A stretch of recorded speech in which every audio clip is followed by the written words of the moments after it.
সাধারণ মানুষদের খুবই অসুবিধা হয়ে পড়বে আর কি। বাজারে যাওয়া, অসুস্থ রোগীদের, বাচ্চাদের প্রাইভেট টিউশন, হ্যাঁ, সমস্ত স্বাভাবিক জীবনযাপনে অসুবিধা হয়ে পড়বে। হ্যাঁ, এটাই আমার মনে হচ্ছে আর কি। সিদ্ধান্তটা ভালোই বলা যায়। কারণ হচ্ছে যে এটা আমাদের কিছুটা সিকিউরিটিও বলা যায়, কারণ চারিদিকে যে সমস্ত সেন্ট্রাল ফোর্সগুলো ঘুরে বেড়াচ্ছে যাতে অশান্তি না ছড়ায়, সেই জন্য একটা নির্বাচন কমিশন চেষ্টা করছে, সেটাও একটা বটে।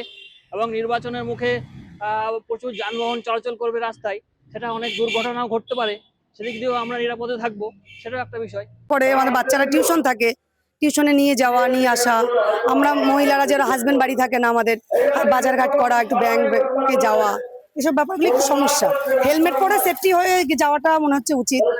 তো দুদিনের জন্য একটু চাপ হবে না, এটা ঠিক মনে হয় না যে এত স্ট্রিক্টলি করা উচিত, মানে সাধারণ মানুষের জন্য একটু মনে হয় এটাকে ভাবা উচিত যে কিভাবে এটাকে সর্ট আউট করা যায়। কাজের জন্য তো মানে বেরোতেই হবে না, কালকে যেমন অফিস আছে, অফিস তো যেতেই হবে।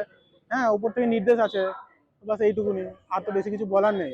কাজ করতে হবে, নির্বাচন তো হতে থাকবে, কাজ তো করতে হবে। দাদা সকালবেলায় বেরিয়েছি, 120 কিলোমিটার জার্নি, কোম্পানির কাজ করি, আমরা সেলস পার্সন। বাড়ি ফিরবো এখনো 40 কিলোমিটার। তো এই সময় কি করে যাব? যদি আমাদের সেলসের কোনো পারফেক্ট টাইম নেই, একদম এটা ঠিক কথা। এরপরে যদি এই বাইক রেস্ট্রিকশন করে দেয়, সাইকেল রেস্ট্রিকশন করে দেয়, আর ভোটের যে অবস্থা, বাস নেই, তো এটা অবশ্যই একটা ব্যাড এফেক্ট আমাদের জন্য। শহর বলুন আর গ্রাম বলুন, মানুষের যাতায়াতের ক্ষেত্রে বিশেষ করে সাধারণ মধ্যবিত্ত পরিবারের মানুষদের এক জায়গা থেকে অন্য স্থানে যাওয়ার ক্ষেত্রে বাইকটা একটা এসেন্সিয়াল মানে মাধ্যম। বাইকগুলো বিগত সময় আমরা দেখেছি নির্বাচনী ভোট গ্রহণ কেন্দ্রের কাছে যেত, সেটা বিরত রাখার জন্য এটা বলা হয়েছে নির্বাচন কমিশনের পক্ষ থেকে, অকারণে বাইক বাহিনী নির্বাচনী কেন্দ্রের কাছে যেতে দেওয়া হবে না। বিভিন্ন রাজনৈতিক দল ভুল ব্যাখ্যা দিচ্ছে। বাইকে ভরসা থাকে, নিশ্চয়ই ভরসা থাকলে এরকমটা না একসঙ্গে 5-6 জন র্যালির মতন করে বাইক নিয়ে যাবে, এটা তো কোনো মানে হয় না। সিঙ্গেল বাইক গেলে আমার মনে হয় নির্বাচন কমিশনের এখানে কোনো আওতার মধ্যে পড়বে।